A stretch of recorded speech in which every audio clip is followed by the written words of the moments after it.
one of the more particular experiences in that area that's become more significant for me after the mission. I think for me, a lot of mission experiences are like that. They become far more significant after the fact than while you're there. Was so in that area, between me and my companions, we went to the emergency room 3 times and 4 transfers. And one of those times was it had rained the day before, and this is January, and it had rained the day before.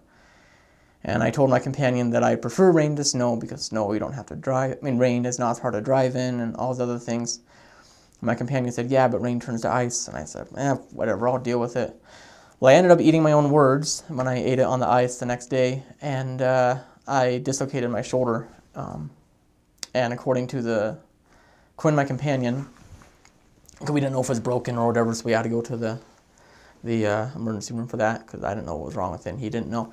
But according to my companion, the doctors had told him that the ball and socket, rather than being like this, with the ball inside the socket, it had switched itself, so it was like this with the ball on top of the socket.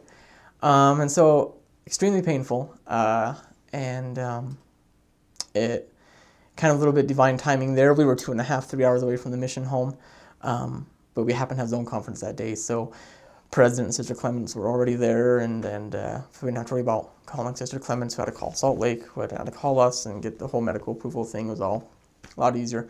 So kind of a cool testimony of divine timing. But we went to the hospital, went to a doctor and got it fixed. But it wasn't until later, after the mission,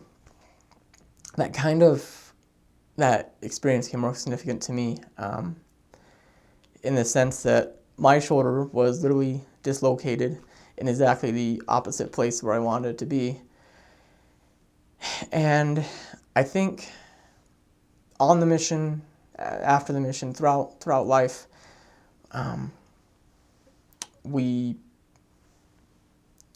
plan certain things out, and we expect them to go a certain way.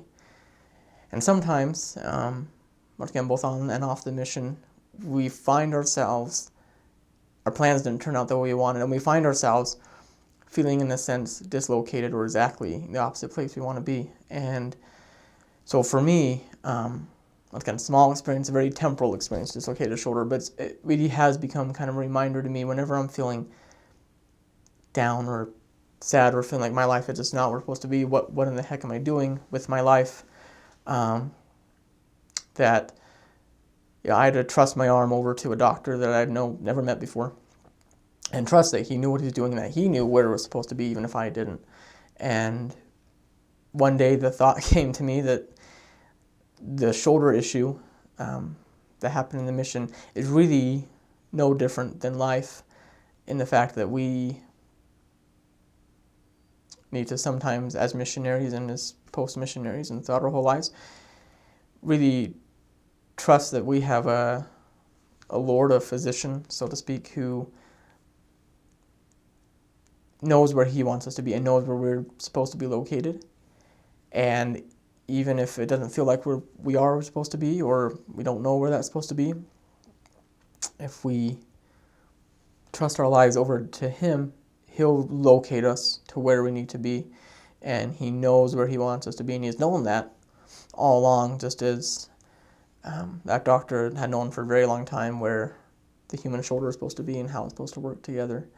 And I know that's maybe that's kind of a tangent, but honestly, I look at that as a significant experience of my mission only because of how it paralleled my life since the mission.